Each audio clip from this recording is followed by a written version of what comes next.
Thanks for joining us for the interview of the 2022 candidates for Buncombe County District Attorney. I'm Kit Cramer, President and CEO of the Asheville Chamber, and I'm joined by one of our great public policy volunteers, Greg Burnette of First Citizens Bank. This interview will be with candidate Courtney Booth.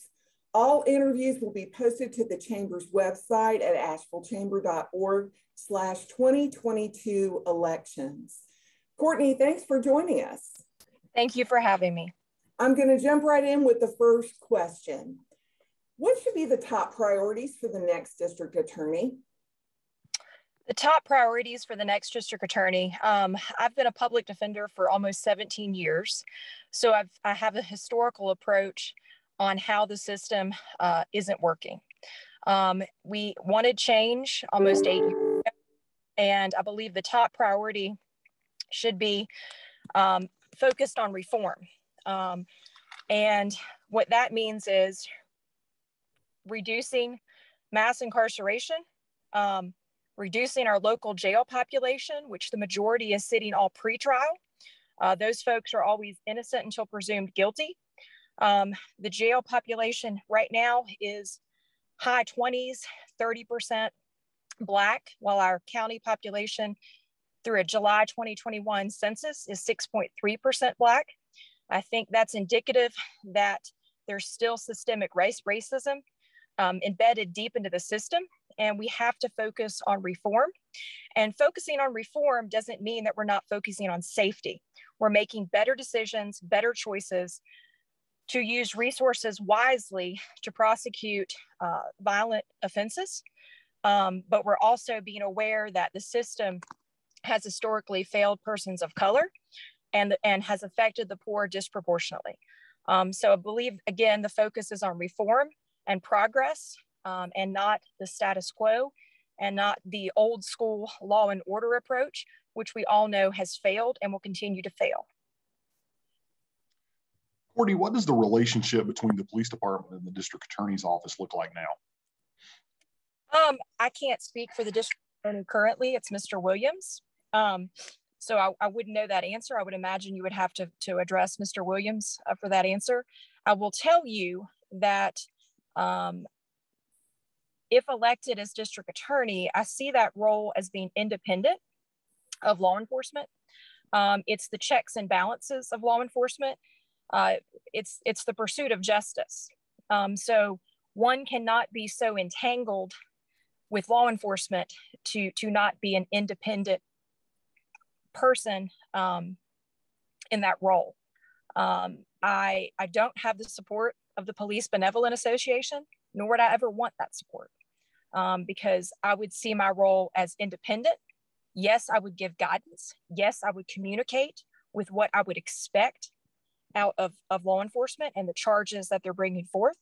But again, that's an independent role. I do not know what the relationship is between Mr. Williams and the police department. I think that's something you would have to ask him. Well, what you've somewhat answered this next question. I'm going to ask it anyway in case there's anything you want to add. The question is, what should the relationship with the police department and the DA's office look like, and how would you make that happen? Again, I've been here in the Buncombe County Courthouse since October 17th of 2005.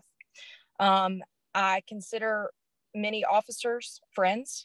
I know they have a hard job, and I'm very respectful of officers. However, I also see I've seen things when they go wrong. I've seen things when, in my opinion, it's race plus policing going on. And if elected as district attorney, I'm independent of law enforcement. It's my job to make sure justice is fair and to make sure that it's actually being pursued.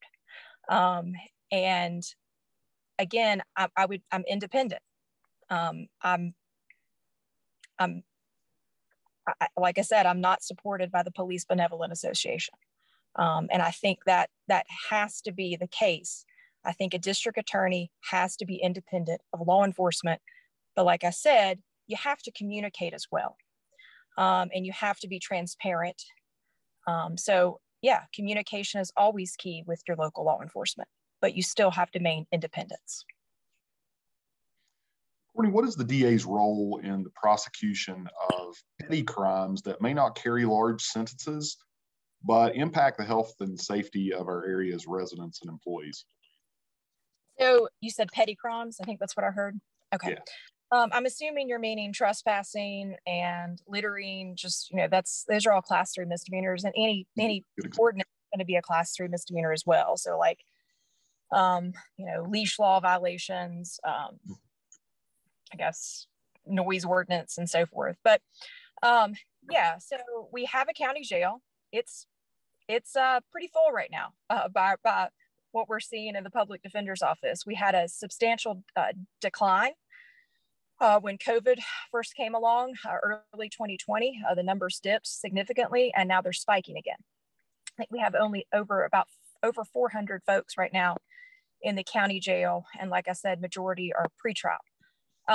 So there's been mention of, building a bigger jail. We don't need a bigger jail. We need to reduce our numbers, especially when we're dealing with the majority of nonviolent crime, property crimes, and so forth. So in my opinion, you have to work with the community. You have to work with organizations such as RHA. RHAs are in our local jail, fortunately. We can't just prosecute folks and put them in jail for 20-day sentences, because it doesn't make anything any better.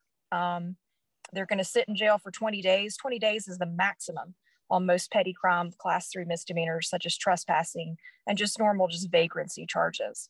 So it's not going to get us anywhere. We have to get folks the help they need and resources they need to stay out of the system. And we have a lot of community services. We have Sunrise, we have RHA. I could go on and on and on with the agencies that we're blessed to have in Buncombe County. So again, I think the solution is not locking people up and kicking them back down, but it's to give them a hand so they're not returning over and over into the system. Courtney, what resources does the DA's office need that it doesn't have, and what's your plan for securing them? The DA's office has a substantial number of district attorney positions. There's a lot of, I would have to count, I should have had that number in my head, but there's quite a few in the office. However, I don't think they're very, I think they could be more efficient. They could definitely work harder. So I'm not sure, I think right now they have resources. We have, like I said earlier, a lot of community agencies that are connected even with the jail population, trying to get folks out when they come in and trying to get them hooked up with services. The DA's office is well staffed. They have a lot of victim witness coordinators, and they have a lot of district attorneys. Cases are not moving. People are still sitting in the jail pretrial and waiting for their day in court. So it's not, sometimes when you say efficiency, it can be misconstrued.